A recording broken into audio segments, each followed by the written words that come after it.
Um, as we again, um, as we begin, this is basically a discussion and is facilitated by everyone on the phone. There is no automatically set agenda in regards to discussion and the direction that things go as usual. With that being said, are there any questions or thoughts that could be connected to something that we spoke about recently, or it can be something totally new that someone has been thinking about themselves or had questions about, or anything of any nature?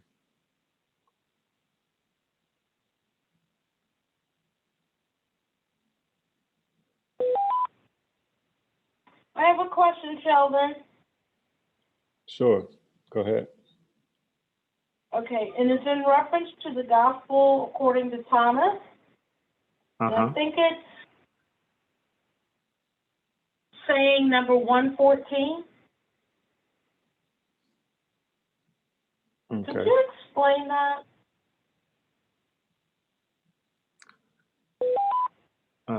For It, well, could someone read it, please, for those who do not Oh, have that yes, publication? I'll yes. read it. Ron, she been taught better. She knows to read. I don't know why. Good morning, Sage. Come on. Okay, this is the gospel according to Thomas, verse 114. It's the last, well, saying 114 is the last one. And it says, Simon Peter said to him, let Mary leave us, for women are not worthy of life. Jesus said, I myself shall lead her in order to make her male, so that she too may become a living spirit resembling you males. For every woman who will make herself male will enter the kingdom of heaven. Okay. And I'd Let- like for somebody to break that out. Okay. So, for those who are joining us, just a little bit background for those who may not be familiar with the Gospel of Thomas. The Gospel of Thomas is one of the books in the Bible. Well, first of all, Thomas was just one of the disciples. So, just how we have the regular Gospels, Mark, Luke, John, Matthew, all of them would have been together, and they're given different accounts or the same accounts in their own words of different teachings and lessons and experiences that they had with Jesus. Some of these books were left out of the canonized Bible on purpose because of how the directiveness of this and them not being able to be translated in a way that was manipulative. Um, how we know that these are just not some made up books is because of I always want to add this part in there because of carbon dating. What carbon dating does is you can take any item and you can essentially see how old it is by looking at the carbon atoms in that thing. So a bunch of scrolls were found in a cave, and it was the normal Bible, well, books of the normal Bible that we are familiar with, as well as these other gospels, like the Gospel of Mary Magdalene, the Gospel of Thomas, etc. And so we can even see from those original scriptures even how the scriptures were changed, the ones that we're familiar with, were changed over time to take some of the meaning out. The Gospel of Thomas also deals more so with, I use this loosely, the individual person in terms of not just being told what to do, but one seeking and transforming themselves from within. So a lot of things in the Gospel of Thomas are similar to the regular Gospels. However, it pushes you and it makes you think, and it reveals more so of who you are what Jesus was basically explaining the entire time to the disciples. Okay, going to verse 114. You want to read it again, Ms. Vermeil? Sure. Simon Peter said to him, "Let Mary leave us, for women are not worthy of life." Jesus said, "I myself shall leave her in order to make her male, so that she too may become a living spirit resembling you males. For every woman who will make herself male will enter the kingdom of heaven." Okay. So what this scripture is talking about, and it's the same thing that actually the males had to do themselves, was to stop looking at themselves through a lens of duality and to truly understand and know who they were. It was a recognition of those things that we consider masculine attributes as well as feminine attributes. Um, from their perspective, they were only thinking from their male perspective. And from their understanding and teachings, did not understand at the time how a woman could enter the kingdom of heaven and how a woman was equivalent to them. Even the way in which throughout the scripture. So let me explain this part. As Pastor Richard said before, Jesus spoke to the people of that time from their understanding and using their references, their context to actually explain certain truths to them. During this time was a time when, of course, as in much of Western history,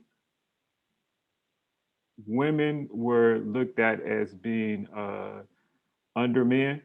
Um, they served men. They were more so kind of like second class humans or citizens. That's why in much of the scriptures, as we have looked at the Aramaic, in the cases where God, the Father, it doesn't have a sex. But in terms of the people who are listening, a lot of times, God has to be or was giving a male attribute type of thing to actually speak, so the people could understand, depending on their understanding already.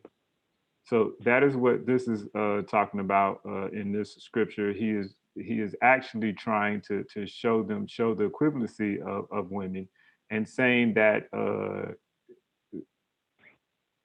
that for which they think they possess, which is different from women and separate from women, that she too has that within her as well. Okay. All right. Thank you. You're welcome. Any other thoughts or Now, questions related to that? Yeah, go ahead. does that equate to the scripture where Peter is saying women should go home and let their husband explain? You have to Usually, go ahead. his Paul. form of interpretation is similar to a scripture in the Bible, right? Go. What May were I you saying, tell- Pastor Richard? Yeah, go ahead. Sure. Anytime. She's talking about Paul. That's totally what Paul is saying is totally opposite of what was being said in Thomas. What Jesus was saying in Thomas. Okay. Paul was saying, "Let your husband explain because you're not equivalent." Okay. And Jesus was saying, "That's a false equivalency. They're no different than you." All right. Thank you. I mean, think about it. What sense does that make?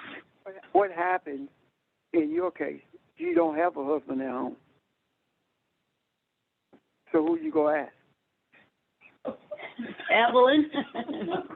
Sage. Evelyn doesn't have a husband at home either. Well, I guess we're gonna have to find Sage. No, I have to ask the daddy. That's true. That doesn't make sense.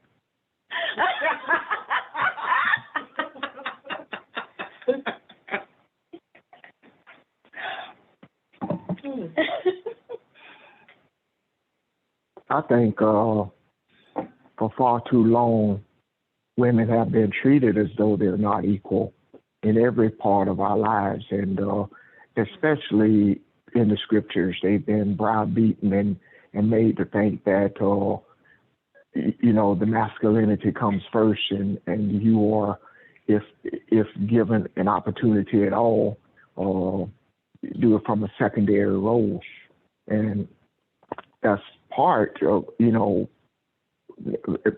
it's not all of what we've been talking about for the last few years here, is the awesomeness and the powerlessness of feminine energy.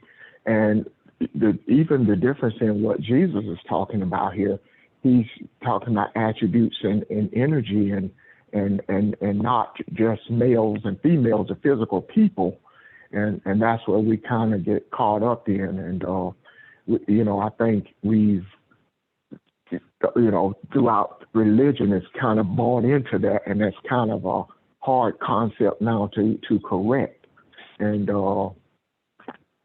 that's, I think, ironic that we start the lesson off with that question, So women are not only equal to, but they bring balance to this thing. One is not empowered without the other, and maybe it is the time in the earth that is being used and being explained and being manifested. Maybe that's what this time is all about. So, And the bottom line is the ultimate wisdom is that they are not two, man and woman, a masculine and feminine energy. Yeah. The ultimate reality, the truth is, they are one. Right. And it's the whole idea of inner superiority is ridiculous anyway. And the reason I say that, if you really think about it, you talk about the duality when we look at Isaac and Jacob. Then we look at Jesus. The second is always the one who anoints the greater. And Jesus with John the Baptist and Jesus, etc., all the way through Scriptures, the lesser anoints the greater. If that is the case, then the woman would be superior, because according to what we have taught, the woman came after the man, which means the greater came afterwards. So this whole concept of superiority is ridiculous, and it doesn't even follow the logic that religion attempts to give to it. And that usually gets them up when they start talking about start making that comparative. That claim to superiority. Bottom line is this: the claim to superiority originated in Europe when it comes to males and females. I'm done. Any other thoughts and questions on that?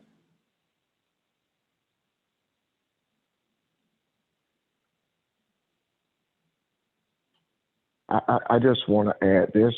If you look at the history of Native Americans, what you will find is, yes, you did have chiefs and males that were head of tribes, but what you had was a council that was central to all the tribes, and that council was made up of two women. And if there were disputes among the tribes, they would come to the council for advice. And there were very few tribes tribes that did not follow the council. If you were ostracized and not considered a part of it. But that was a practice not only in with Native Americans, but with a lot of indigenous people until someone, come in and disrupt that. But that had been practiced for years, and that's what people say. And I don't think they recognize it, or if this is something for balance or whatever. But what made them recognize that that this feminine energy had wisdom and was able to do these things. So they were a lot close to their spirituality. They were a lot close to nature. They were one with the universe. And, we have, through our education and whatnot, are the ones that are trying to fight to get back to that place now. That's all I want to add. To add on to that, Ron, not only, go ahead, George. Yeah, Sheldon, what I was going to say also in terms of just recognizing, the importance of the feminine energy, when Jesus, and it was talked about the resurrection, it was actually the two women who saw the risen Christ that went back to share that with the, with the apostles. And so again, the Spirit of God, was being revealed to the feminine energy. And I think that that time they were not able to supposedly have authority to say certain things, out in the public. But at the same time, I think, again, it's important that we acknowledge that, they were the first to see the risen Christ. So I just wanted to share that thought in terms of sometimes they're not able to have the authority to say it in the public. But sometimes God, was working through the two women in terms of revealing that. I just want to share that thought. Thank you. Yeah, that was definitely more of a Western creation.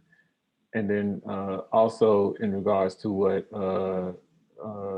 Ron was just saying a second ago, not only did the women service on the council, but the women also were the ones who actually, in a sense, in most cases, elected that man chief, and could at any time essentially put him out and replace him.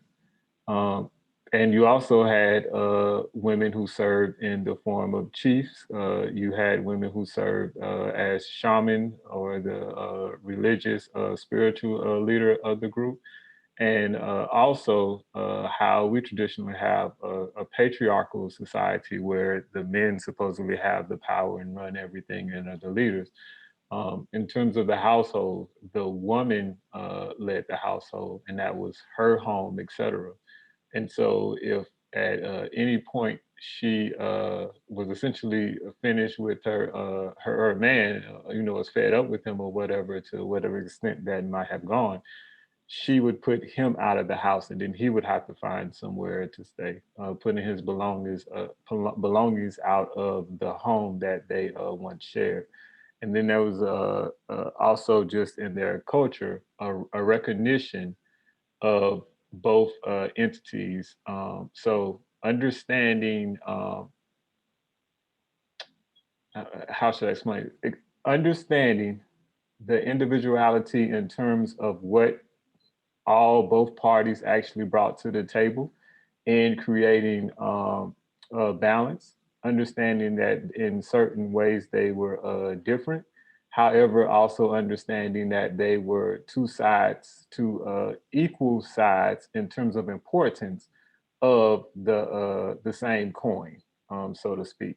So there was a recognition of that where women were not looked at as being second class, but being a equal in terms of importance and recognition.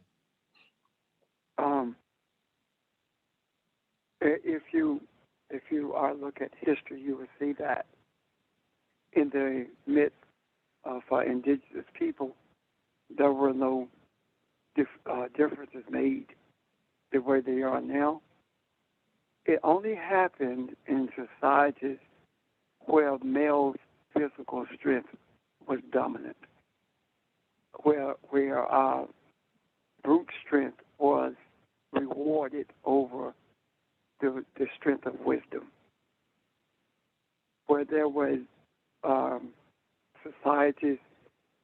guess we would call them societies that were engaged in the understandings of the earth and the universe. The societies where there were higher levels of desires of education, intellect, etc. In all of those societies, there was no sense of the inferiority of the female, only in societies that believed in brute strength as opposed to spiritual strength or mental strength. I'm done. Oh, no. Definitely. Thank you. So this also opens up, I guess, a bigger conversation as it relates to, as you talk about, brute strength. And a lot of times, women are looked at as being weaker, and that, and falsely in many cases, but looked at as being emotional, to even go further, to be looking at as too emotional, when it is through the emotions. And this is touching in on where those disciples also had to become female to see the kingdom of God. And all of the duality is talked about through the vast majority of the Gospel of Thomas, and merging these two separate ideas, these separate dual ideas. So typically, when we talk about, first of all, we say over and over again that God is love, Jesus is love, the kingdom of God is love. Love triumphs over everything. Got my exact point that I was going to make. But anyway, that love that we're talking about, typically we see where women embrace that more.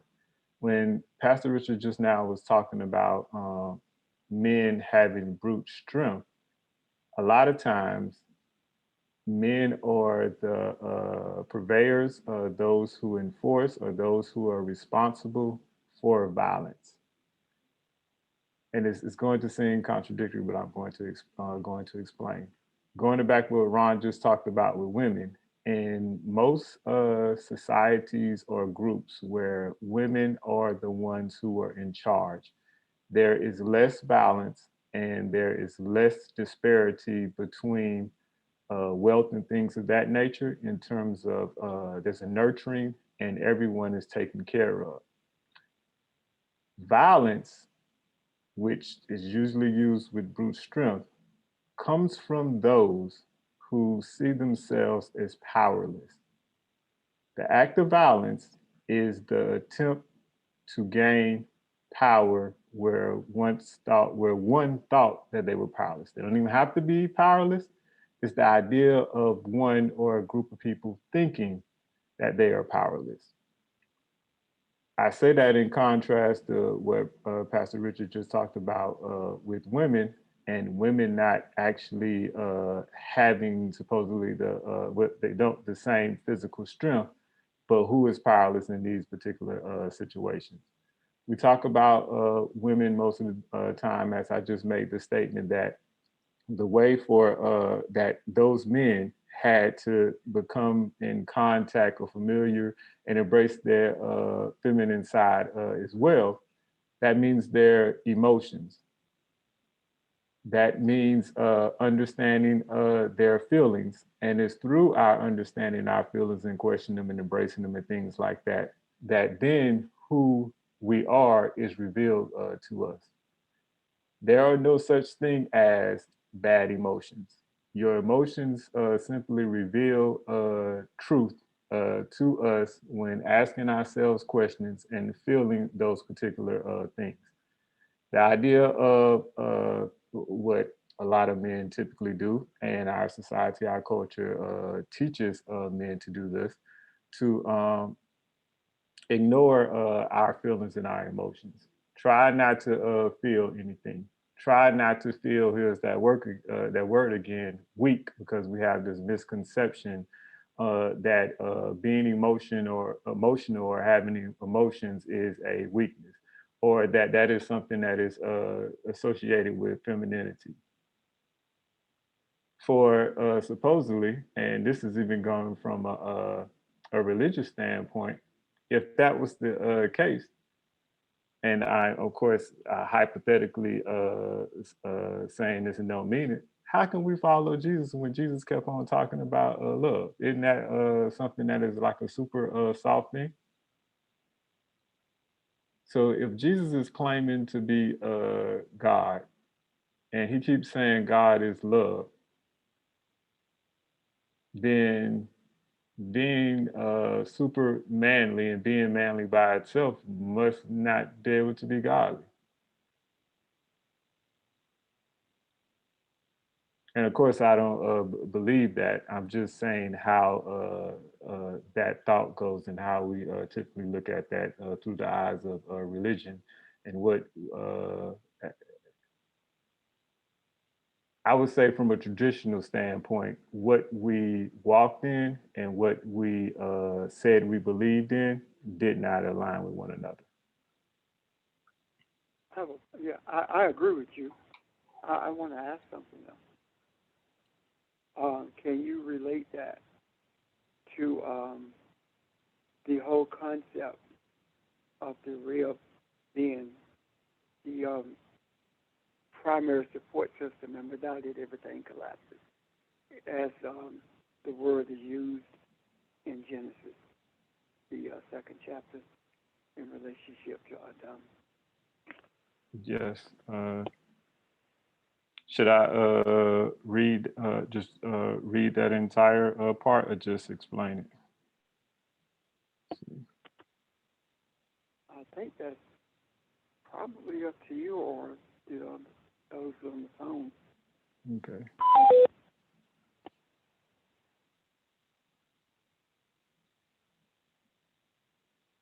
Read it, please. Okay. So in Genesis,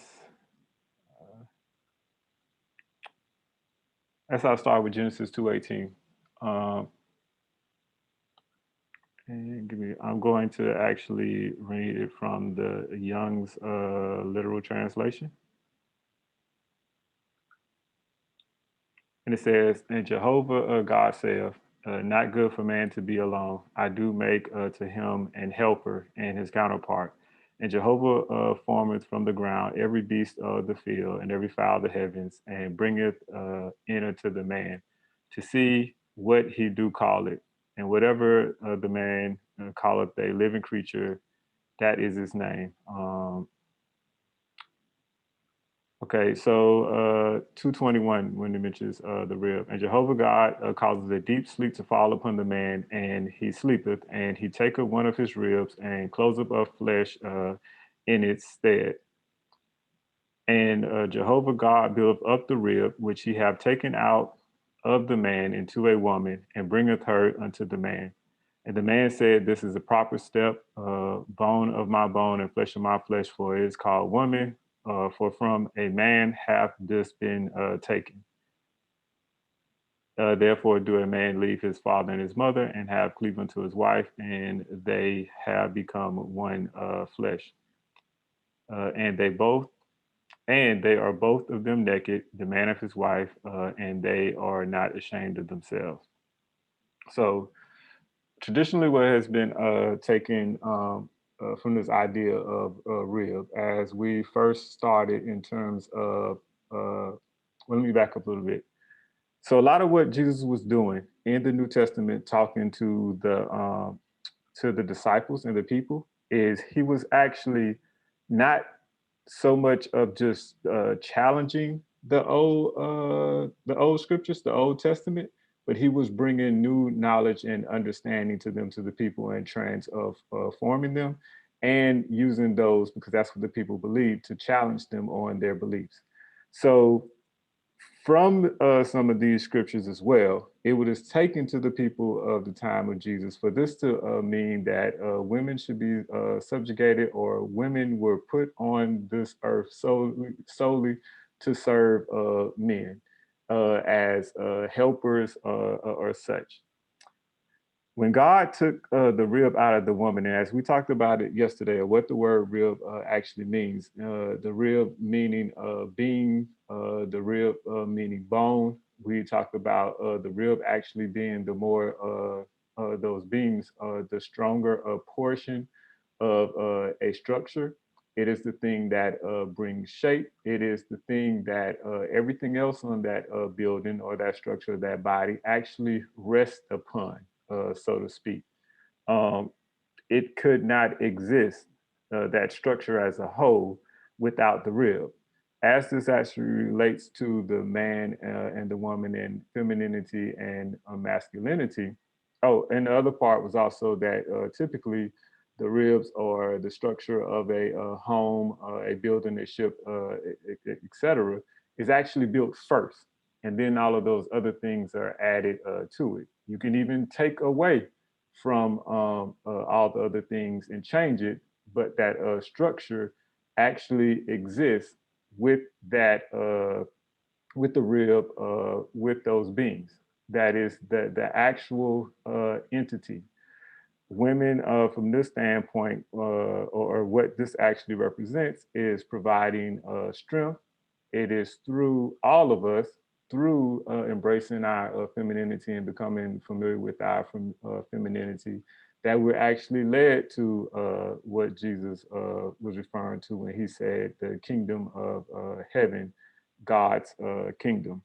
Um, and that actually relates to what I was just talking about in terms of a few seconds ago, in terms of one being in touch with their emotion and bracing their emotions, not suppressing their emotions, etc.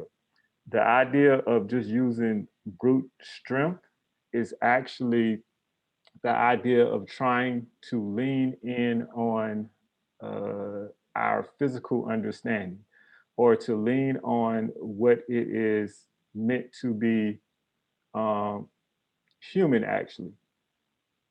And I'm trying to figure out exactly how to say this. This sees itself in actually the way that we look at science and our understanding as well, which is mostly human. The only thing that matters from a human standpoint, from a human being standpoint, and I'm using these words particularly for a reason, is what can be measured and what can be seen through, understood through the five senses. That's why man, and when I say man, I'm talking about males, typically see themselves as stronger and can and embrace. It's easier for males to embrace their being human. Strength can be measured. Now, science also has a extremely hard time explaining things that cannot be measured, whether that means it can't be touched, it can't be measured in terms of a quantity or length or something like that. It can't be put into a test tube, etc. But we know these things are important and they exist. So, for example, love. Love cannot be measured in that way. Yet all of us know that love is a very real thing. There have been many wars that have been fought because of the love of something. So that brute strength that men actually are leaning on is more so of just a physical manifestation, which at the same time is temporal, when what we truly are infinitely is more of a, we're spiritual beings, which is a spiritual thing, which is more akin to love. So that is how, and someone help me or ask questions if I'm not making this particularly clear. That is how the woman, that rib, is counted as being strength, because it is the thing that the woman represents, or what femininity actually embraces, is more so the truer parts of who and what we are. It is the infinite see of us. It is that of us which is everlasting. It is what Jesus talks about, that you will not see death. love and the femininity is closer to spirituality. We are not. What we are is that we are all spirit that are actually having a human experience. The body for which we have now in this earth, in the physical, will at some point cease to exist. The body, but not us. Jesus said that we should never die because we are spiritual entities. It's impossible for us to die. So that's the difference between those two as we talk about masculinity and femininity. And as a note, this absolutely does not mean that any particular woman, when we talk about a from a physical standpoint, could not be embracing and doing the same things as the man and vice versa. So this is not something that we are automatically a prisoner to, so to speak. As we're talking about the rib, as we're talking about masculinity and femininity, we're talking about concepts. And we're also talking about things that all of us actually are. Going back to verse 114 in Thomas, that Jesus was saying that he would help Mary to basically walk in and see her maleness. I said a lot. Are there any thoughts or questions or comments or anything like that? Jesus, in 114 of Thomas, Jesus was talking about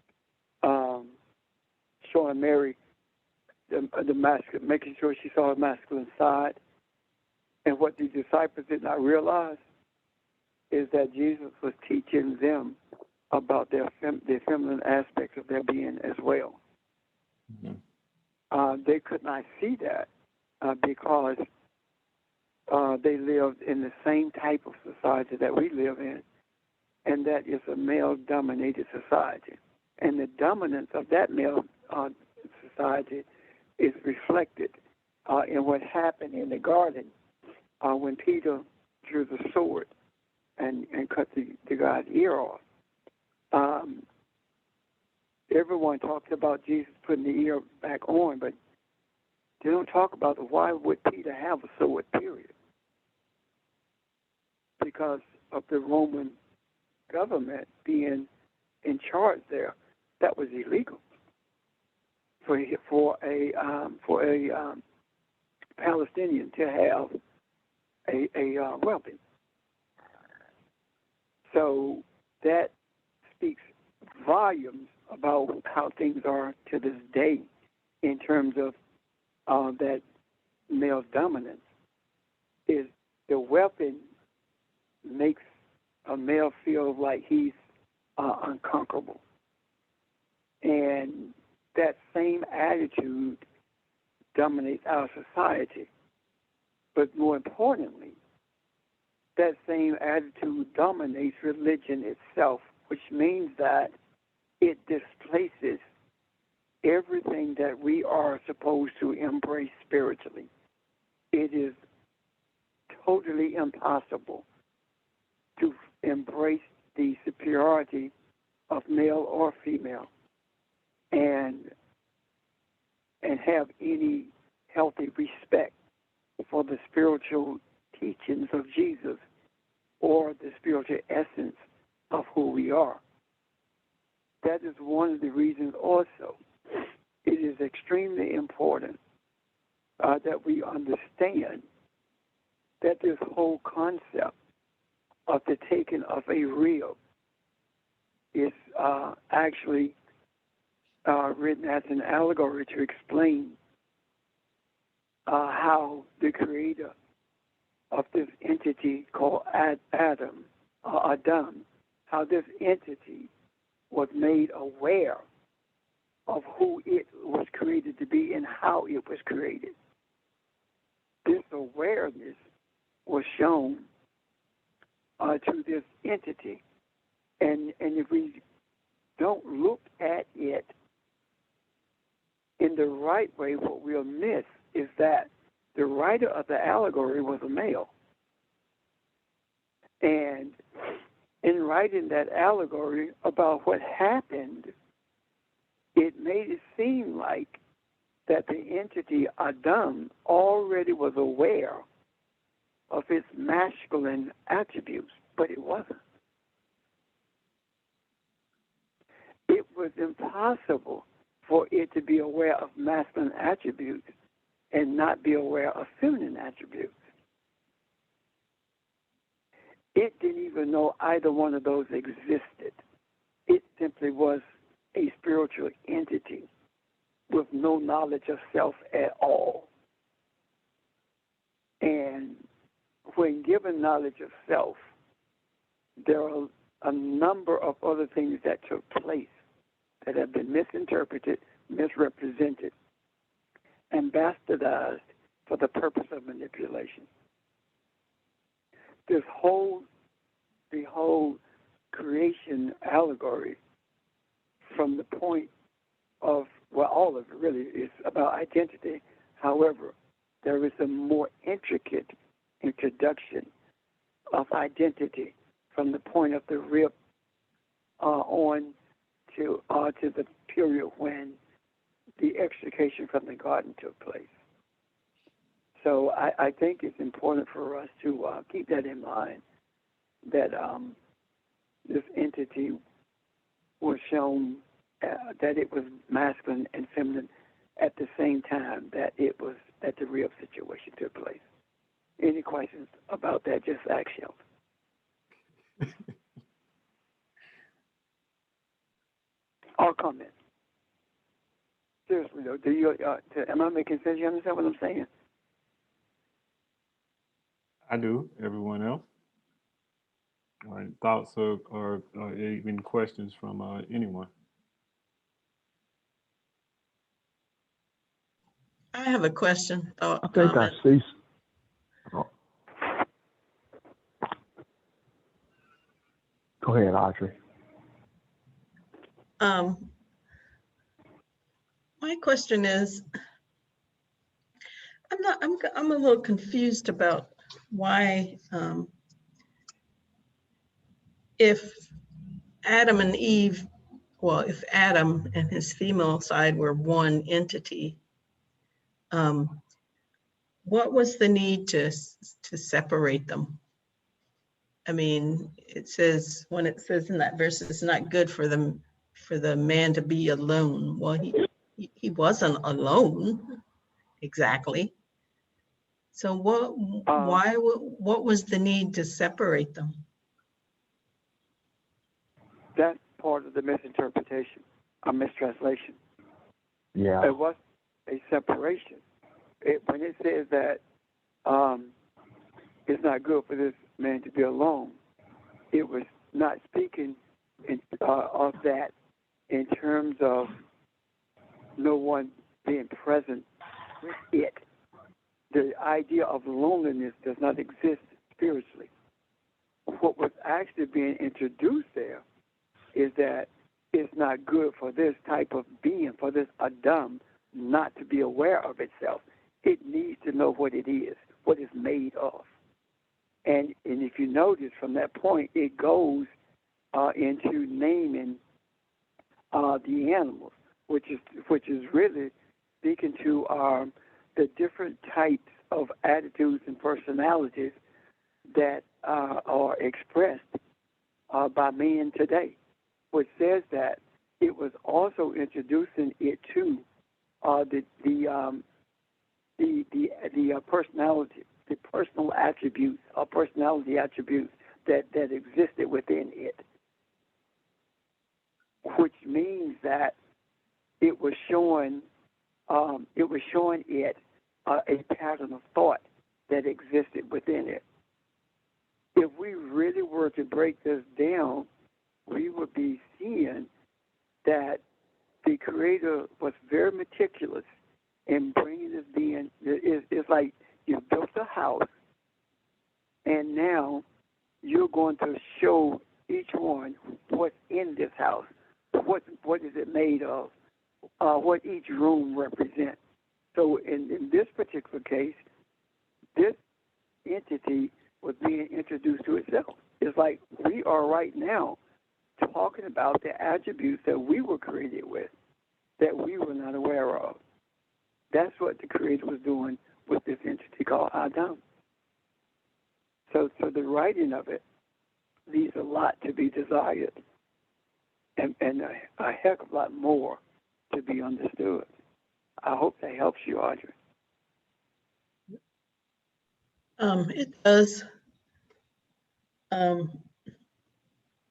But, okay, so he was being introduced to all aspects of himself.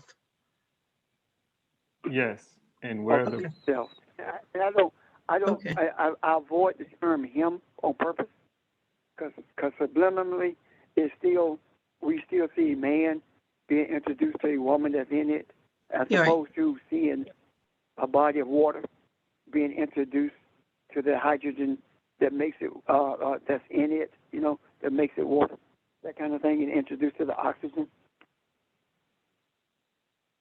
Okay. If that makes sense. Yeah. I have a question. but before you please keep your question. I wanted to add on to what Pastor just said. No, when I mean keep your question, I mean don't forget it. We want to hear it. Oh, okay. Thank you for Yeah. explaining that. I wasn't saying you keep your question over there where you at, Evelyn. No. I wanted to say and point out the difference in terms of how we typically look at this, and even how we're taught traditionally. So, because there is some nuance, some little small things that are ignored in all of this, as Pastor was just talking about, realizing different aspects of our selves. So, in a sense, in terms of us being spirit and having a human experience, and I guess just ride with me for a second. All of us are uniquely, in certain ways, individuals. What that means is we have certain qualities, some more than others, which are attributes of God. All of us are unique in that way. At the same time, we're also all part of one another. We're part of all that exists. We are connected. And with that, at the same time of being unique, understand and recognize the godliness and the uniqueness of all.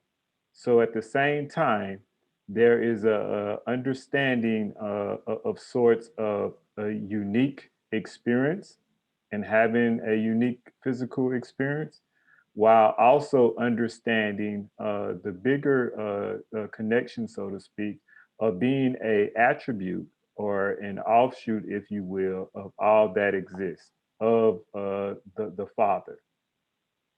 Is both of them connected? But also more important, well, not more important, but also just as important, like I said, a recognition of that in everything. The problem became when that not that understanding of that connection that has never been lost, but the understanding walking into that connection was lost. Does that help, or does anyone have any questions about what I just said? And so we can't, for example, and sometimes what is taught in traditional settings is to say that for things like we're filthy rags and things like that, it's impossible for us to view ourselves or others as filthy rags and embrace who we are, walk into or understanding of who and what we are at the same time. Those are misconceptions. Any thoughts or questions before we move move on? I know Ron wanted to say something as well. We're gonna well, first, are there any other thoughts or questions on that?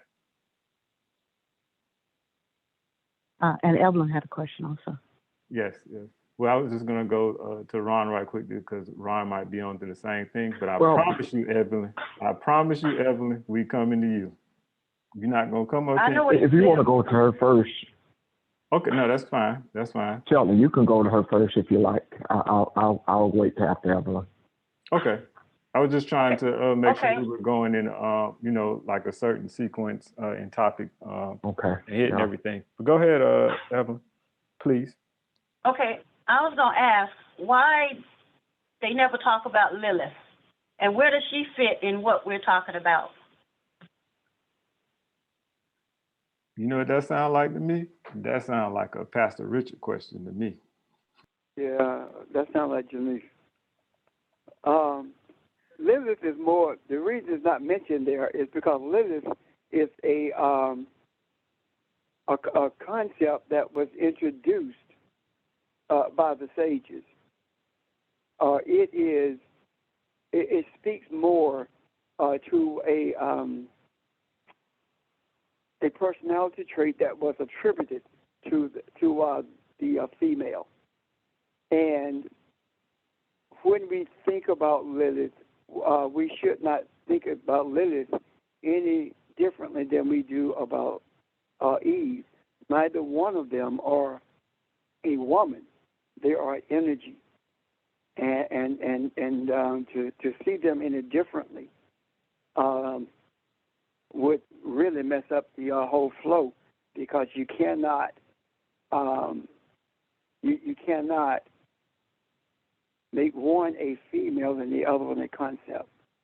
So both of them are the same entity, just simply a different personality. Different aspects of that same entity. Also, as a question, can you talk a little bit about Lilith for those on the phone and what she represented, et cetera? Y'all be asking Evelyn to do it. She didn't want to raise the question, but I'll do it. Lilith speaks to an aspect of the female that is more aggressive than Eve is spoken of. And when Lilith is spoken of, it is more, the entity is spoken of in more intimate ways than is the entity Eve. You mean assertive? Say again?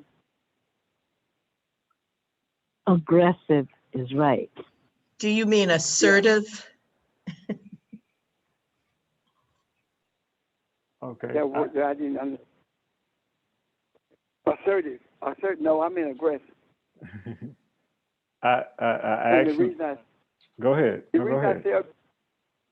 the reason I say aggressive instead of assertive is because aggressive is exactly how the sages deal with that. And that is one of my issues with the way they separate the two and the way they deal with that. If they were to deal with the personality of Lilith as being assertive, it wouldn't be no different than Eve. But they don't deal. It's much more. They're much more brutal, I should say, in the way they deal with Lilith. Okay. That's why I said that. I asked you to do that on purpose. So the way Ron brought up some thoughts that he had yesterday, and then I mentioned Matthew 4 when Jesus was speaking with Satan and what Satan represented. Well, contrary to that, and from a traditional religious standpoint, we dealt many times with the devil or the demon. And the way that it is talked about in the different aspects of what Jesus was doing when he was talking to Satan, the deceiver, and throughout the scriptures when we talk about a demon. And the way that remember I said before that Jesus was talking to the people based upon their idea and understanding of things. So to say that, and this ties in with Lilith. Uh,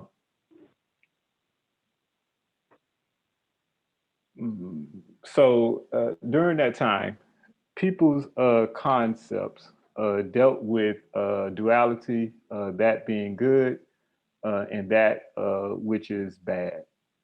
And the idea of a demon or a devil were the attributes and the things that both they did not want to face, or and they thought were not good. And so that includes things like aggressive, assertive women who were not necessarily staying in their place. Anything that was supposedly not good, which was ungodly, was considered as being as coming from the source of a demon or a devil. When they accused Jesus, essentially speaking out of place, and they said that he had a demon. That's why Lilith has been given a bad name as we talk about masculinity and femininity, because she was supposedly out of place. In terms of the way that the rib was misused, she was definitely not sitting here being a distorted stepping stone, um, little helper or stool to take orders and stay in her place, etc. Lilith was more so embracing the vitality. She was embracing who she was. When I talk about that uniqueness, she wasn't quieting or what's the word I'm looking for? She wasn't she wasn't making was herself not, smaller. Go ahead. May I, Dr. Sheldon? Yes, absolutely. We are talking about an entity that most people never heard of. Okay. The sages dealt with, Lilith was dealt with in the same way that people deal with in the church, talk about Jezebel. Mm-hmm. So when we are talking about Lilith versus Eve, we are talking about an entity that has been personalized, who is equivalent to what Christianity calls a Jezebel.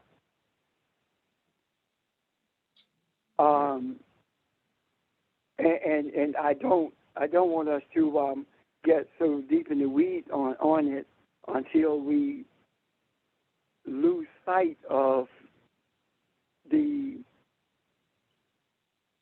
reality of what is being said in 2 and 21 of Genesis in relationship to the real. Yes, I definitely understand. I Essentially, really focus. yeah, essentially, what we're saying and what Jesus was talking about all along, and what we've been talking about all along, and literally, the only thing that we preach or teach is for all of us to have a greater understanding and to walk into who and what we are. And that also, which means that it is an empowering thing, one. It's also a thing that all of us have to discover or become intimate with and have a greater understanding of ourselves. That does not, and not that being given from without or someone or anything telling us or determining, so to speak, what we are. And that includes man and woman. And we're emphasizing now the importance of femininity, as well as recognizing the femininity in all of us. Any thoughts or questions? I want to go back to one part of what Audrey raised Mm-hmm. about the separation. Why was it necessary to separate? I don't think that we addressed that. I think I said that it was not really a separation, more of an introduction of to as to what it was made of, or delineation of its parts or substances. The separation, if you notice what happened when the sleep occurred for that to take place, I don't think the sleep was, well, before I do that, let's see what Ron had to ask, and someone else too, I think, because I think this may take us in a different direction.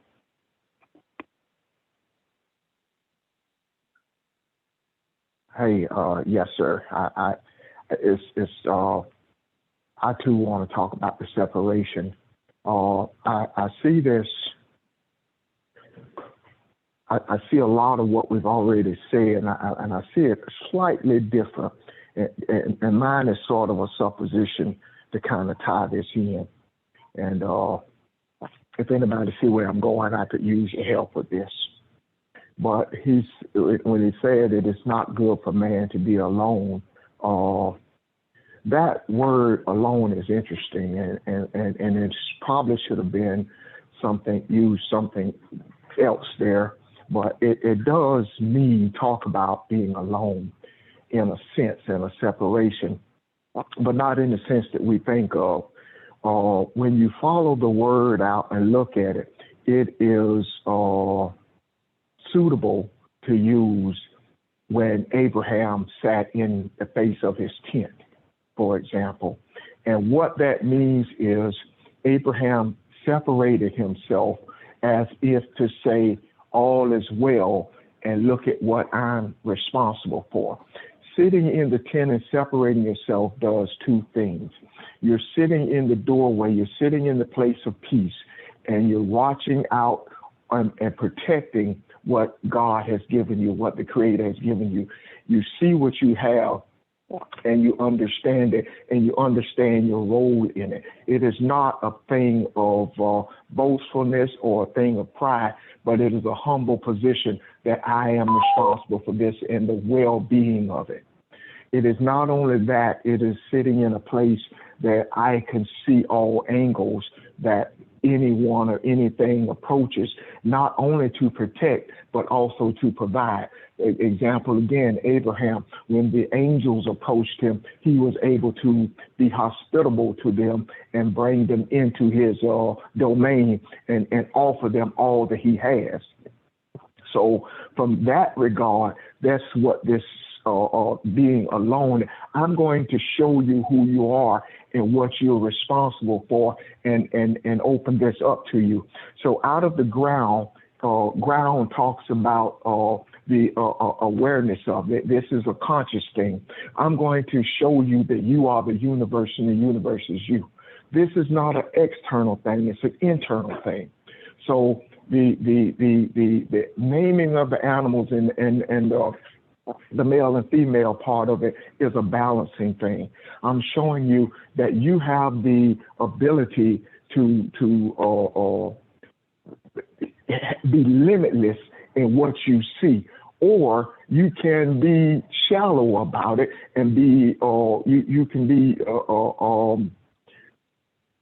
I don't know what another word, but all of these, as been said, Pastor or Sheldon, I can't remember, talk about the thought process and not only that, captures feelings and emotions and all that is. So all this is talking about what is in the universe and what is available to you. So all that is brought to you, and you naming it is taking responsibility for it. You see it, I see me, I understand who I am, and all of this fits in. This is all a part of me. So when all of this is brought to him, and by the time he gets to the rib being taken out of, he should be able to see, pulling all of this together. I see who I am. I see what the universe is about. I see the endless possibilities. I see the fact that I'm spirit. So the rib comes out is indicative of his understanding now that not only is this aspect of me my balance, not only is it my strength and what holds me together and holds me apart, it is the portion of me that makes me boundless. It is the portion of me that makes this endless, and nothing can capture me or hold me down. I am one with the universe, and there is nothing equal to that. So that's kind of how I see that, and I think I'm just saying the same thing, which is already being said. Notice you bring in much more understanding and explaining it also in a different way. So we appreciate it. Any thoughts? Definitely comments. Thank you, Ron. Really appreciate it. Okay. Oh, and if you have more, keep going too now. No, I'm done. I'm still looking at his reaction though to the woman, but this is just fascinating to me. It looks like every time we look at it, it's something more that we see. Audrey, does that address the question you raised about the separation? Yeah, in terms of him becoming more aware of, I guess you would say, the fullness of his own self, aware of the Sophia or the wisdom part of who he was. Yeah. Okay. I see something else. I think, and when I say I think I see something else in that. Suppose when this happened, that this whole sleep thing was an opportunity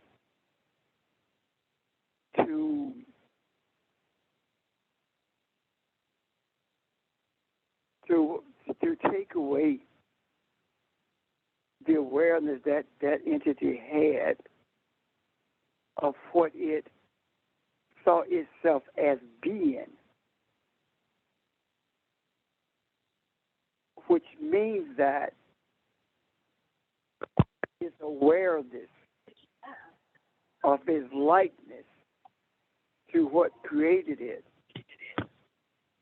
its awareness of it was blocked, or it became vague to it. And then it was shown all of its aspects. And in being shown all of its aspects, it became more aware of what it is. And in doing so, it recognized because of these aspects, these aspects also translated into abilities. And these abilities that were recognized were then utilized for the purpose of creation. Would you mute your phone, please? And would you check your phones, make sure they're mute, please?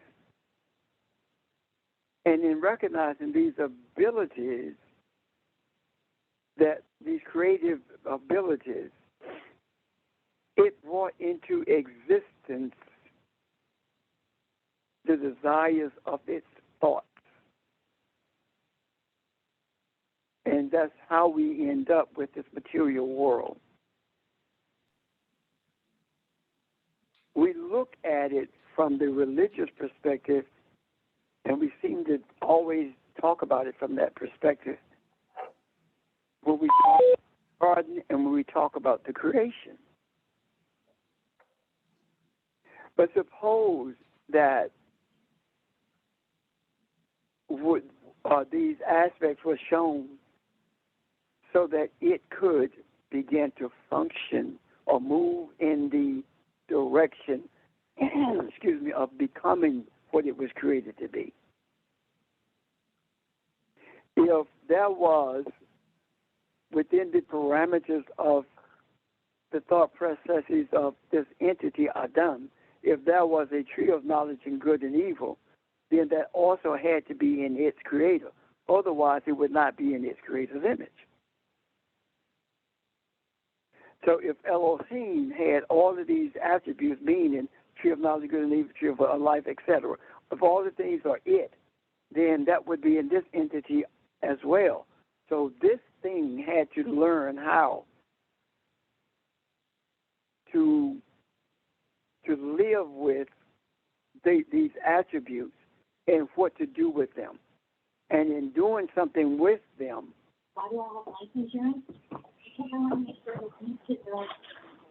would you mute your phone, please?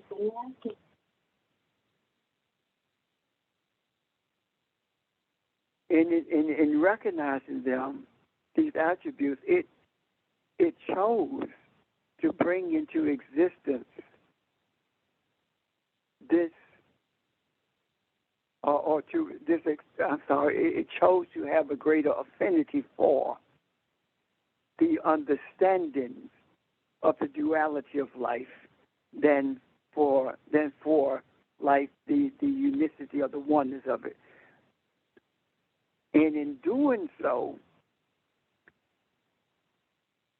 it brought these physical beings in these bodies into existence, which means that now these entities in these physical bodies has the same opportunity that this image Adam was created with, and that is to become as its creator is. And that would mean that it does not see the evil as being something that religion has taught us evil is. It sees evil as being something that needs to be corrected rather than shunned. Because you cannot correct that which you shun.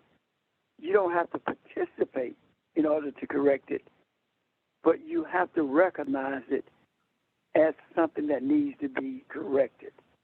Does that make sense? Yes.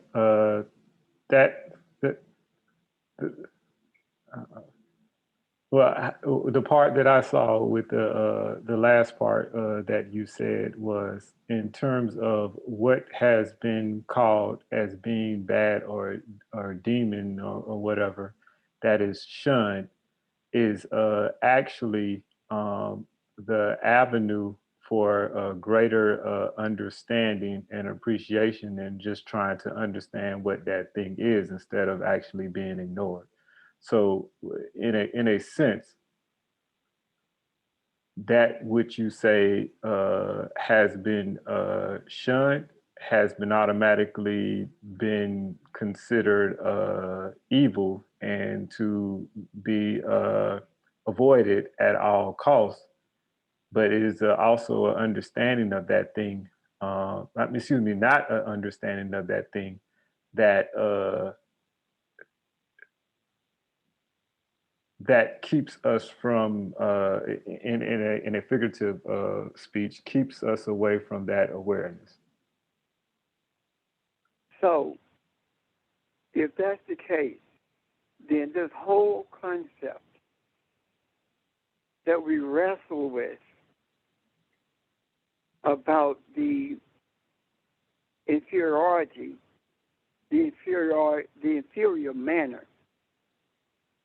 that the feminine is the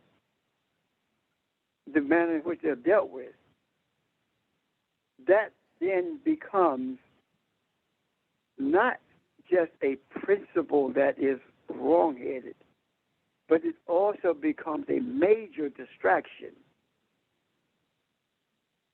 So if it's a distraction, and it is, then once we recognize it as a distraction,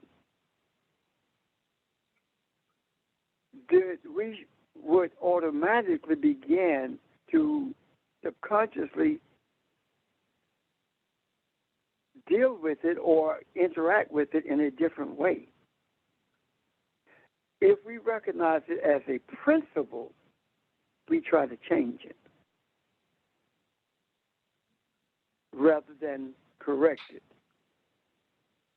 That's a principle that does not exist, therefore it can't be changed. Do you understand what I'm trying to say? Or am I sounding crazy? No. You can't, Go ahead. you cannot change a principle that does not exist. You can only correct the misunderstanding of the principle. So what I'm saying is this. If the principle is a distraction and it can be changed, so you embrace what's real instead of what you have embraced that doesn't exist. Racism doesn't exist. It is a principle that has been used as a distraction for the purpose of manipulation. The moment that we cease to embrace that as a principle and started seeing it as a distraction and a problem for those who invented it, it is at that point that humanity began to move in a direction where race is not an entity or does not play a part in how we live our lives. I'm not saying that we are not still being affected by it, but I am saying that we are presently seeing the manifestation of a major move away from a false narrative about race, simply by recognizing that is non-existent, is not our problem, because we did not put that principle forth. Now it begins to disappear, or it begins to vanish. Hear me now, begin to vanish. I have a question about that. So when the Europeans start acknowledging that they are racist, not all of them, because we don't paint them all with the same brush, but the moment the Europeans say, you know what, our attitudes are wrong, we ask that the humanity forgive us for our racist attitudes. Is that also when things start shifting and changing? Absolutely it does. However, we've heard those words 1,000 times. Forgiveness has to be a verb, meaning that your actions must be actions of forgiveness, not just lip service. I'm saying this. This may sound as crazy as anything you've ever heard. It does not matter what the European says or doesn't say in terms of race. What matters is what we say. The Europeans did not say that race is our problem, we're going to handle it. We said that, and that's what started it to move in the direction it's moving in now. When we embrace, I'm just going to say it, when we recognize that we are Elohim, we are the gods of this earth, and it doesn't matter what they say. What matters is what we say, what we believe, and how we deal with it. When we act like who we are, we cannot act like Elohim and be angry with people because of what they call us or what they did to us. When we act like Elohim, we become creators. and we are creating them in our image and likeness. And the way we create them in our image and likeness is not shying away from the truth. And the truth of the matter is this. The attitude of the European has almost destroyed the earth when it talks about natural resources as well as human resources. The spiritual nature of things have almost been destroyed. The belief in spirituality is almost destroyed by them and their principles. So we have to create them in our image. That's the substance that we have been given to create with. And in creating with that substance that we have been given, it has nothing to do with intellect. It has nothing to do with whether somebody's upset or not, because people only get upset about what you say when they're guilty. So it doesn't matter how upset people are. What matters is, are we Elohim? And yes, we are. And what we have been doing is recreating ourselves in the image of the enslaver, based upon what we felt success looks like and what life ought to be like. Now that we know who we are, we create in our image, and it has nothing to do with the color of the skin. That's just pure ignorance to think that. It has everything to do with the attributes of spirituality. It has everything to do with creating a moral compass within those who think like that. Because if putting your knee on somebody's neck is racist, then black policemen are racist too, because Freddie Gray was killed by black policemen too. So racism is a non-existent concept that is enforced regardless of the color of your skin. So we take the substance of the ill-fated ideals that has been brought into this realm, the things that are antagonistic, that causes people harm. Those are the things that we repair. Those are the breaches that we must repair. Those are the things that we take into the palm of our hands and mold them into something that's beneficial to all. We are the creators right now. And that's what needs to be created in our image and likeness. Those concepts that separate humanity. Bottom line is this. There is not one thing that has bred separation with humanity that did not originate in the mind of the Europeans. And that's what we have to rejuvenate. And I'm not talking about a white man, a white woman. I'm talking about the principle, the mentality of the European. And that's the mentality of a child. Children want their way no matter what.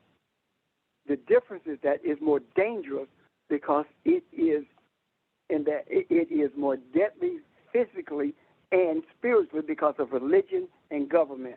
It's deadly physically because of government. It's deadly spiritual because of religion. And we, at this moment, must remove the pillows that holds up religion as it is presented today. And in doing so, tear down those towers so that the spiritual temples can be raised in their places. We are the creators. And I say that without equivocation or reservation. If there are any questions or comments about that, please bring them, because I don't see us getting any place, bringing anything into fruition if we are waiting for it to come from quote unquote, the universe or a boom. I only see change coming when we do it. And the doing it is recognizing what needs to be created in our image and likeness. This is Barbara.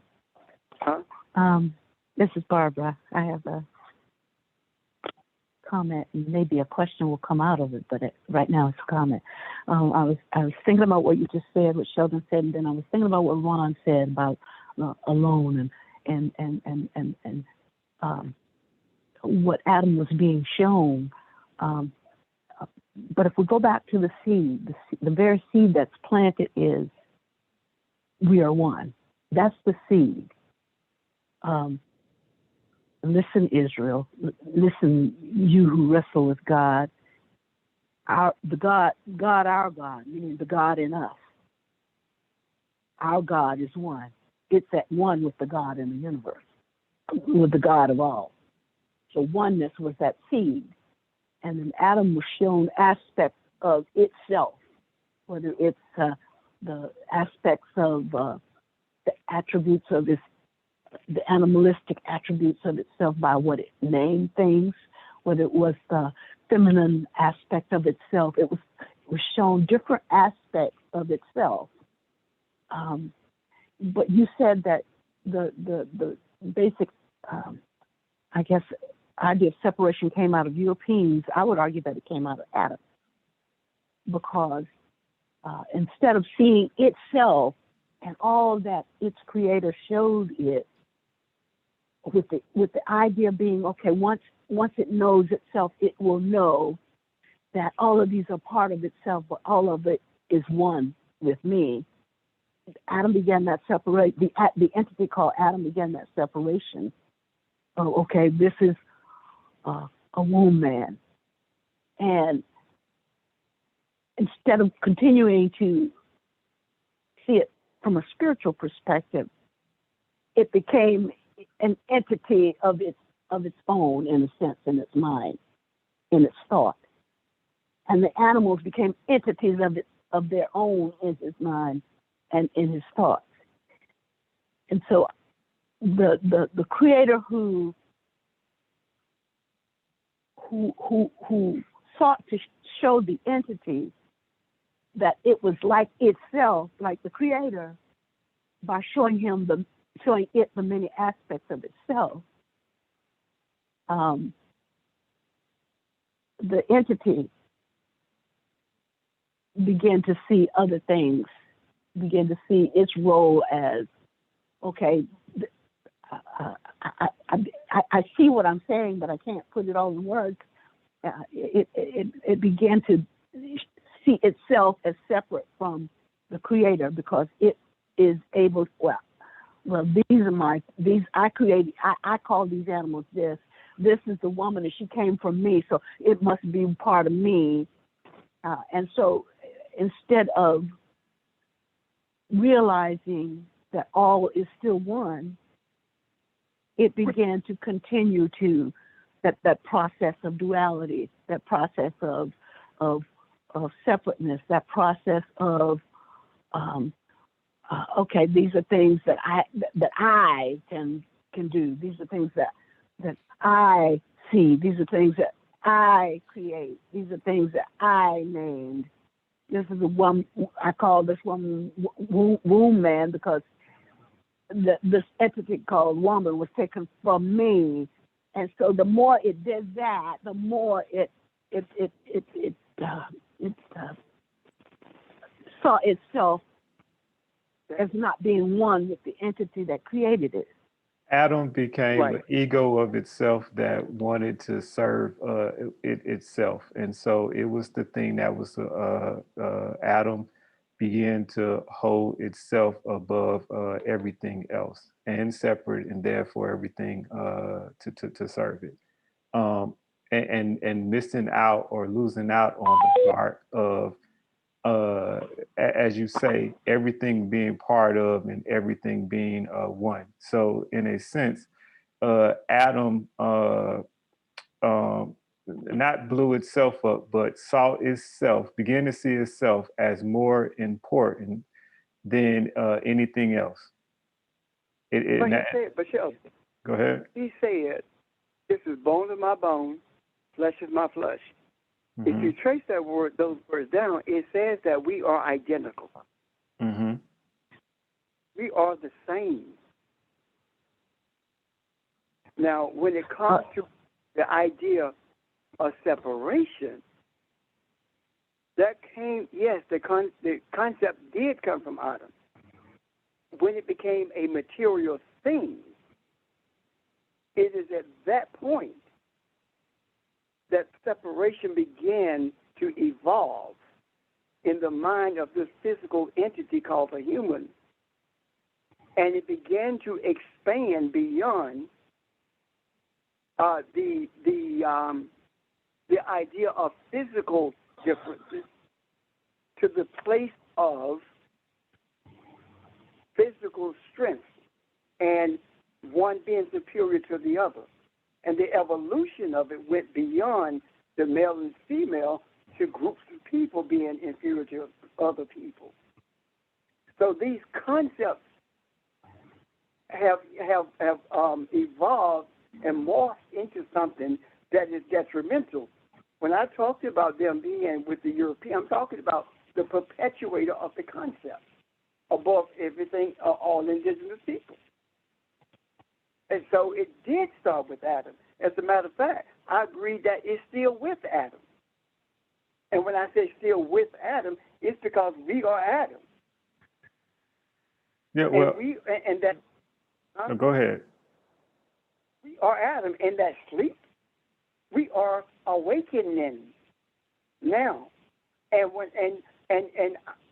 when I speak about Europeans, talking about individual people, I'm not talking about people collectively. I'm talking about collective thought process. And I agree wholeheartedly with Barbara Jean that everything that we are dealing with has its origin in Adam.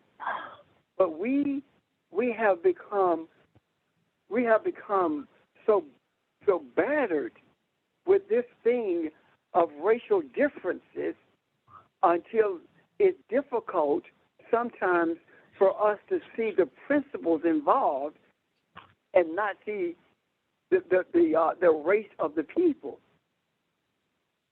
The principles involved, what's the origin of those? Adam is the origin of them.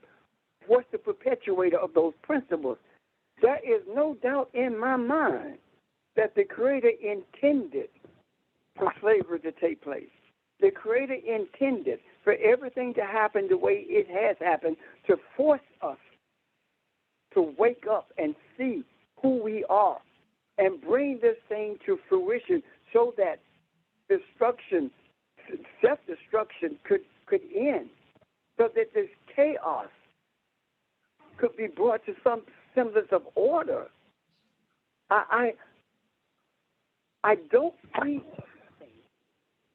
or anyone being able to change this except us. And when I say that, I'm talking about those who embrace who they are.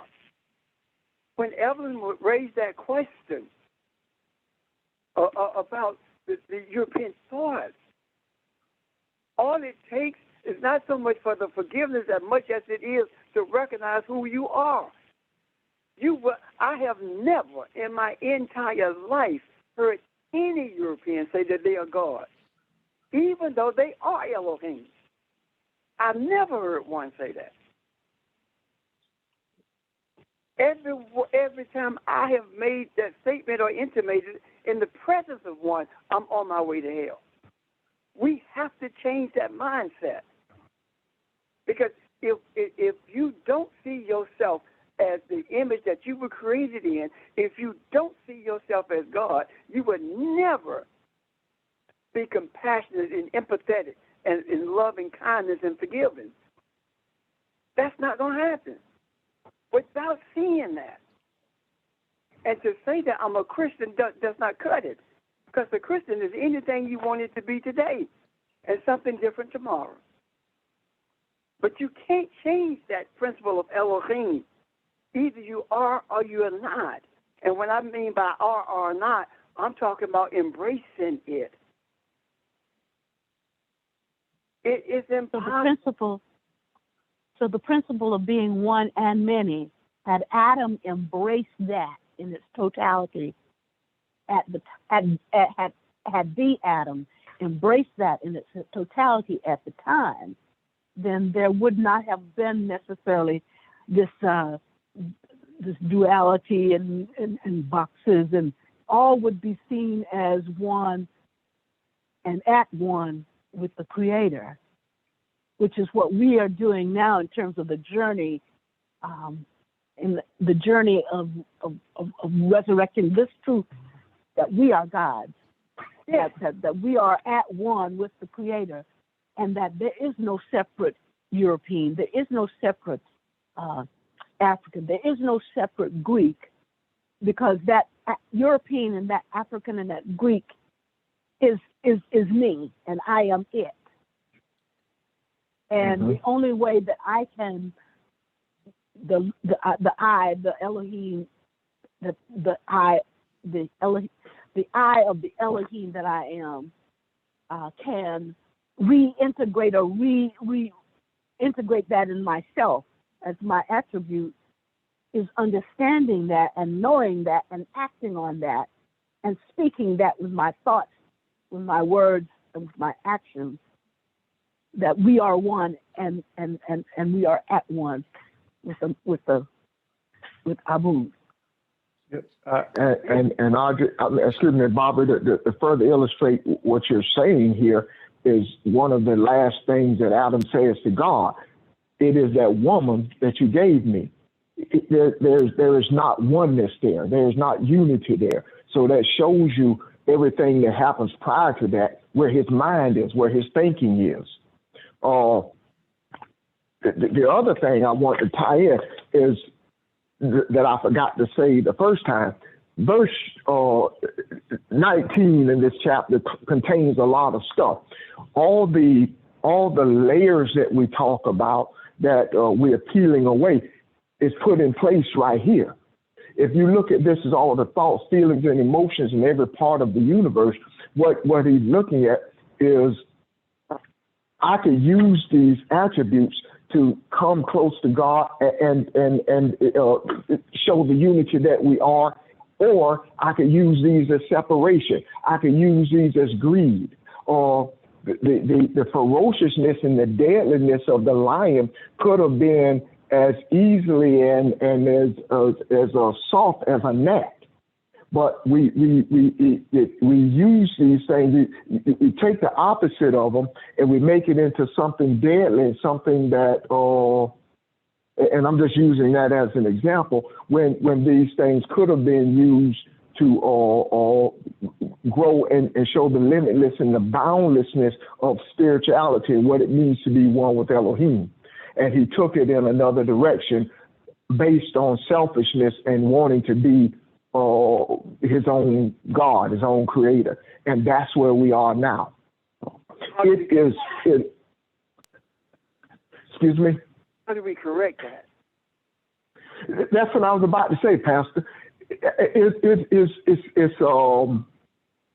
It's very difficult in this day and time, if you can think about your life. Is there anything in your life that you've ever given 100% to, that you want so bad you'll give up anything for it? That's where we are. Do you want truth to that degree? Are you willing to set everything aside, everything that you thought you knew, the racism and the hatred and the religion and the Baptists and the Methodists? Are you willing to set everything aside to bring truth to humanity? That's not something that I think everybody has bought into, and I think that's why we are here to this place now, because that is the desire. We've come up. I don't think everybody has to buy into it. Right, I don't, and that's my point. I don't think everybody has to. But I think we're at a place in the earth that mankind, there's some man out there or men out there that have given their life to this or giving their lives to it, and at all costs want this. And it doesn't take everybody moving in that direction. And that's where we are right now. Yeah. And that's where we are right now. Yes. That's where we are right now. You know what I think? I think that we have to say something that we've not been saying. I wanted We to have been saying, go ahead. we've been saying that all of us are one.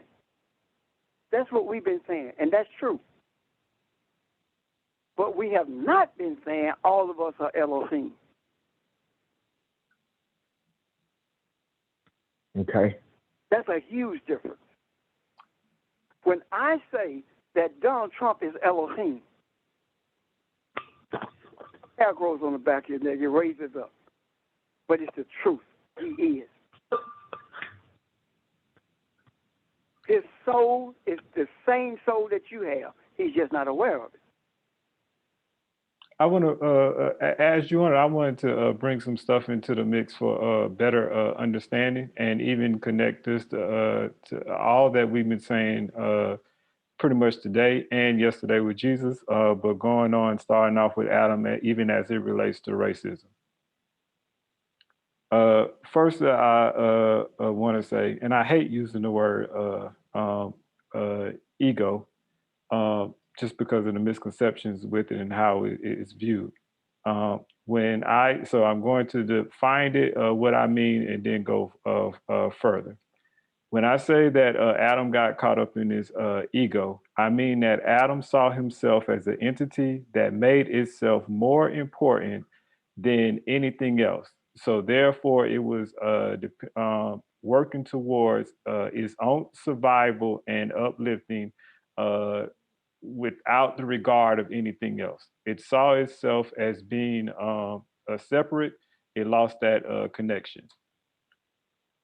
So therefore, Adam got caught up in being a human being and only believing and seeing himself as a human being. Going, I was about to say back, but it's actually, I guess, forward. Going to when Jesus was talking to the deceiver, what Satan was trying to do is trying to convince essentially Jesus to get caught up in his ego or to only see himself as a human being and trying to get him to ignore or not see, and this is all, of course, internal with his own thoughts, to lose his awareness of the oneness. That's what the deceiver was. That was what Satan was doing there. Jesus was supposedly questioning his oneness with the Creator, connection to the Father, being a part of all that is. Now, going forward, not only is everyone Elohim, but to go on what you just said, Pastor, everyone is connected to love, and they cannot separate themselves from love, no matter what it may look like. And I'm going to explain. A lot of we can look at people and we can see hatred. Love and hatred is connected. Hatred cannot be, you cannot have hatred without love. Why? Because hatred is not thinking that you are having the connection that you want from this entity or this other entity that you may see as separate.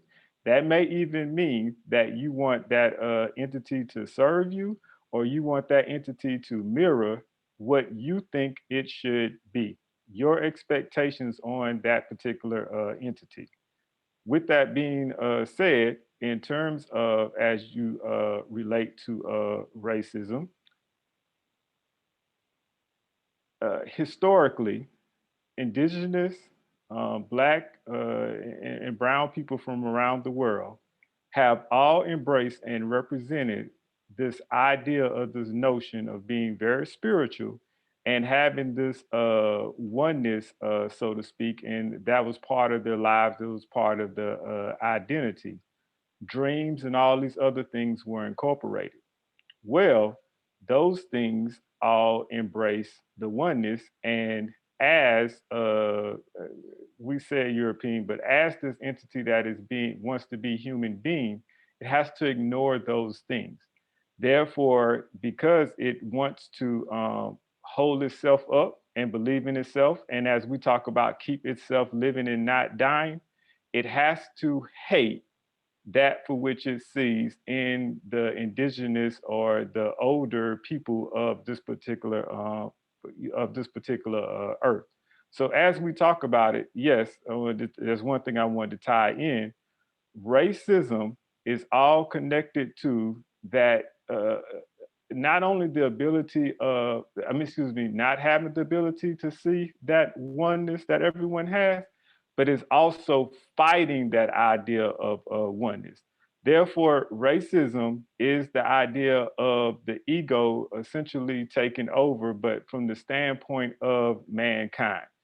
Yes, we also hate people going back to, I think that was Monday night, or we can experience hate or don't know why we might be upset with someone or don't like something they said or did or something like that. It's because that person did not meet the expectations that we wanted, and therefore we see a disconnect as it relates to love. So all of us experience that. It's kind of like just there below the surface. So one might say, okay, if love is always, when there's hate, there's always love.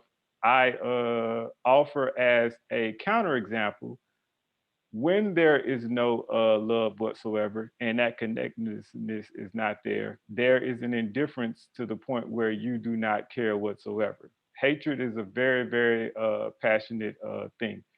But I guess I will wrap this up in going back to when I said all of us and everyone are Elohim. Even in that hatred, that love is present, and that love that I speak about, even though it may be distorted, cannot be taken away. It is in every human being, and it is how every human being is Elohim, as you just spoke of. They just may be very confused or tied up with their individuality and being a human being. I'm done. You will be doing you to facilitate. Well, I'm done with my thoughts, so therefore we can have thoughts and comments, but I felt like we needed to, what that needed to be added in the macro as we we'll answer this question or talk about changing it and everything like that. And for there to be a recognition of love in everything, and that connectedness that cannot be separated. And then lastly, to even see that within ourselves and in our lives as we recognize that we are Elohim as well. And please don't ask me what I guess repeat myself. So much has been said today. I just hope and my hope is that it was clear and there's understanding. And I encourage anyone who may have questions or need clarity on something to either send a text or something to one of the teachers or just one of anybody that could get a hold of a pastor or Sheldon or someone, and we can further discuss this, because so much has been said. To me, it was a very important day today, and I think a door has been opened, so to speak.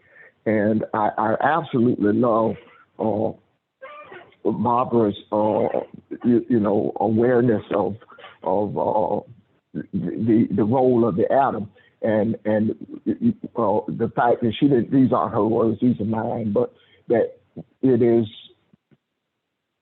humanity that was created by man that brought about the races, and that is the catalyst of our separation and our distractions, and partly where we are today. And I think that was I think it's been a brilliant lesson, and I just want to let everybody know I appreciate it. part of hearing this.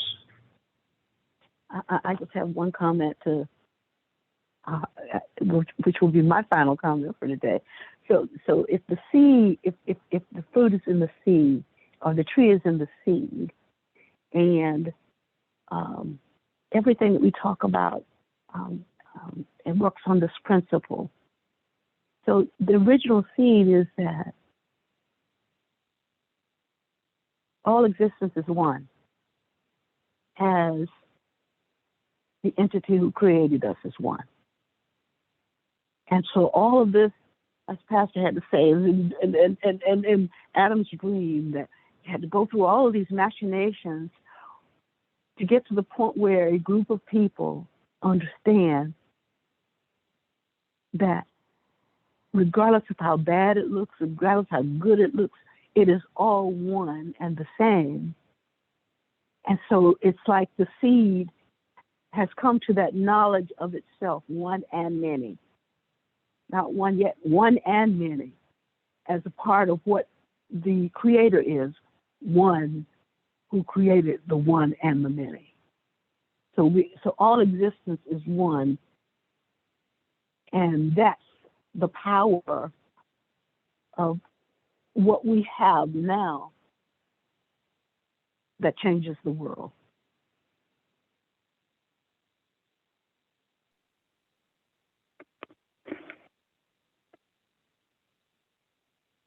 I can see that. I agree with that. Hello? Yeah, Here. I do too. I like that.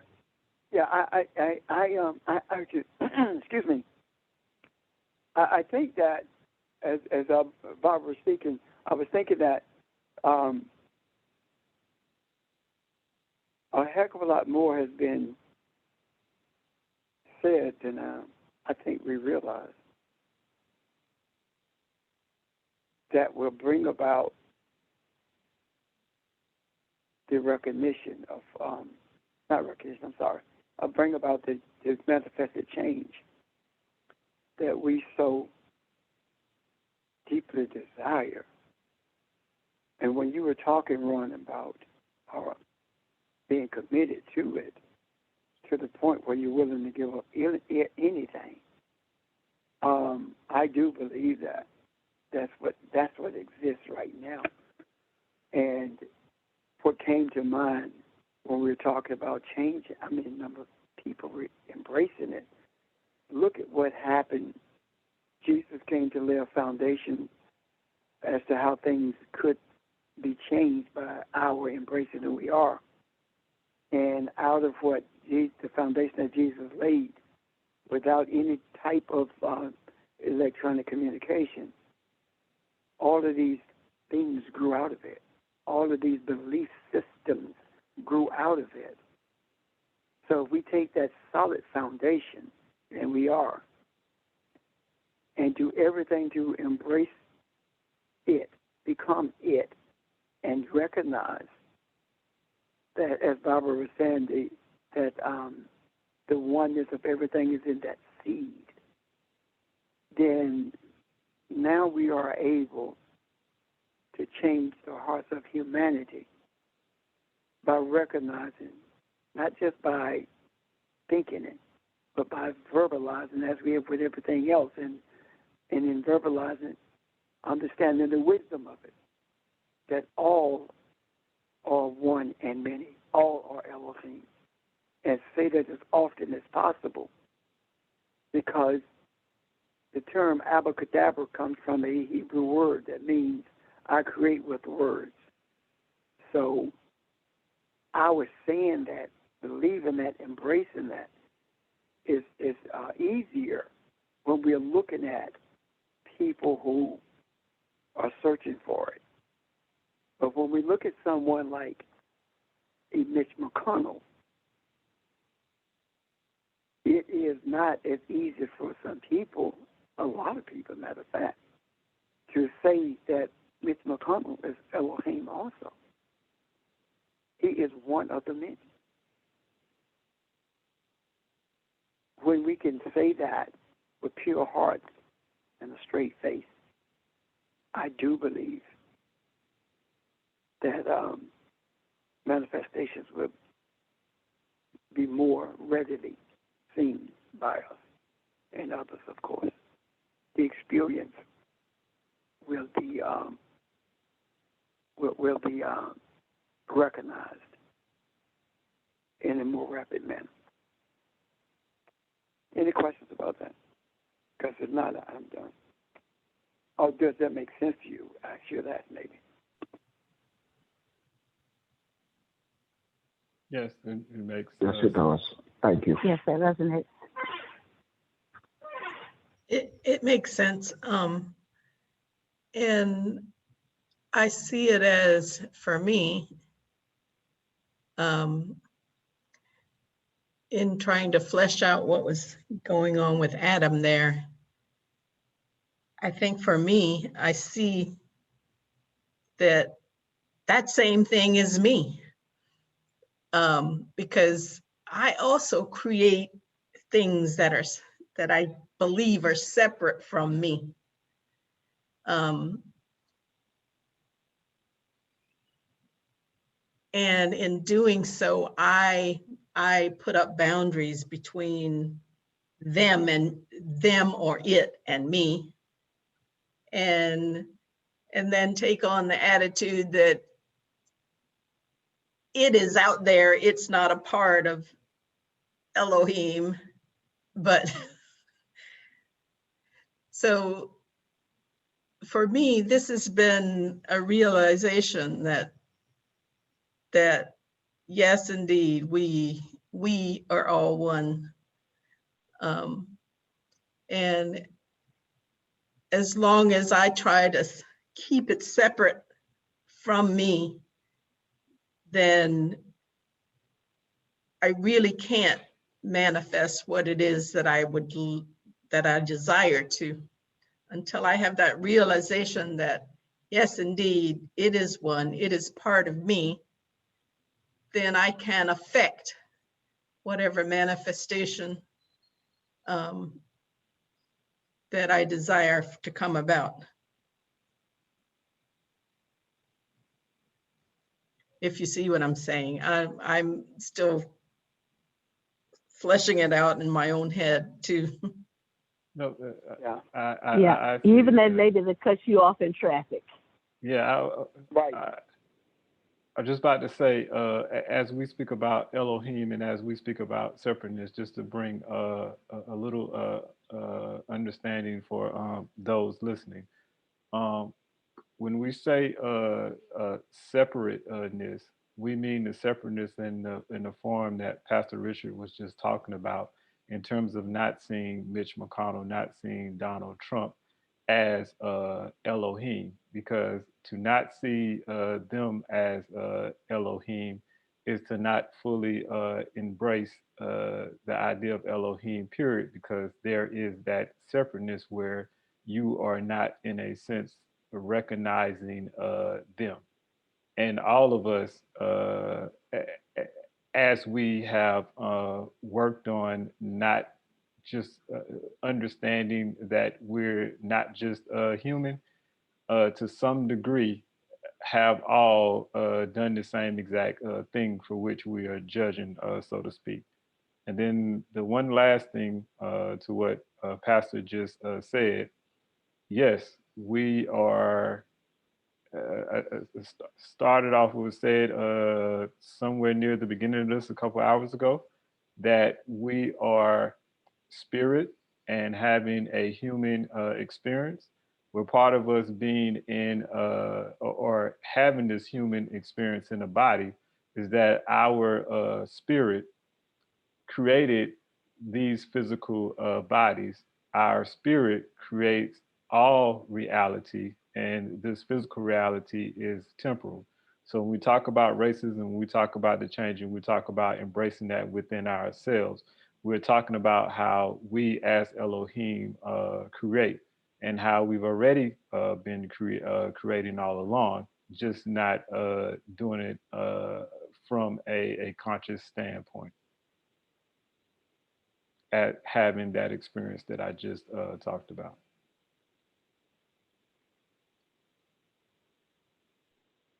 now I'm finished as well. Any other thoughts or questions? I'm finished too, Sheldon. I'm very thankful for today.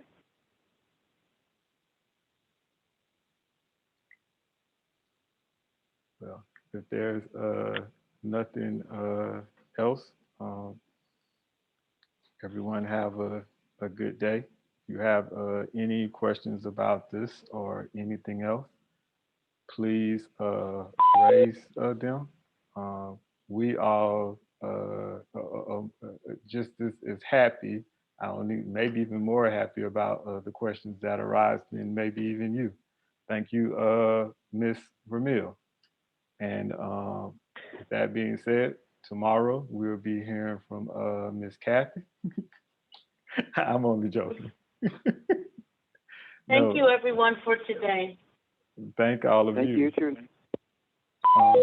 Have Thank you. a good day, and we will see you Have a great tomorrow day, at Sam. 6. Okay, Okay. thanks, Sheldon. All right. Bye, everybody. Bye, everyone. Bye. Goodbye.